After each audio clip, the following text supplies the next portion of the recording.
आपण जी प्रतिमा पाहत आहोत ती ना वराह देवाची आहे ना माता वाराहीची। ती आहे भगवान शंकरांच्या अत्यंत गूढ आणि क्वचित सांगितल्या जाणाऱ्या अवतारांपैकी एक, श्री थिरुवल्लाई।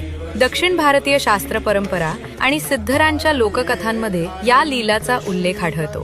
सिद्धर पुलियस्तार यांच्या श्रापामुळे 12 निरपराध बालकांना वराह म्हणजेच रानडुक्कराचे रूप धारण करावे लागले। काळ पुढे सरकत गेला। एके दिवशी त्यांच्या आई वडिलांचा पत्ता लागेनासा झाला।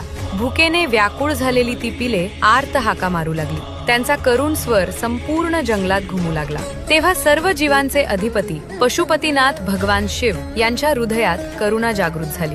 शिवांनी मातृरूप धारण केले आणि स्वतः त्या बालकांना स्तनपान करून त्यांचे पालन केले। जसेच ती तृप्त झाली, त्यांच्यावरचा श्राप दूर झाला आणि ती पुन्हा मानव रूपात प्रकट झाली। मात्र त्या दिव्य लीलाची आठवण म्हणून त्यांच्या रूपात वराहाचे काही अंश कायम राहिले असे मानले जाते। पुढे हीच 12 बालके पांड्य साम्राज्याचे बुद्धिमान मंत्री बनली आणि त्यांनी आपल्या ज्ञान व निष्ठेमुळे राज्यात समृद्धी आणली। ही कथा शिवांना केवळ संहारक म्हणून नव्हे तर सर्व जीवांवर समान प्रेम करणारे पालनकर्ता आणि आई वडील दोन्ही रूपात दर्शवते।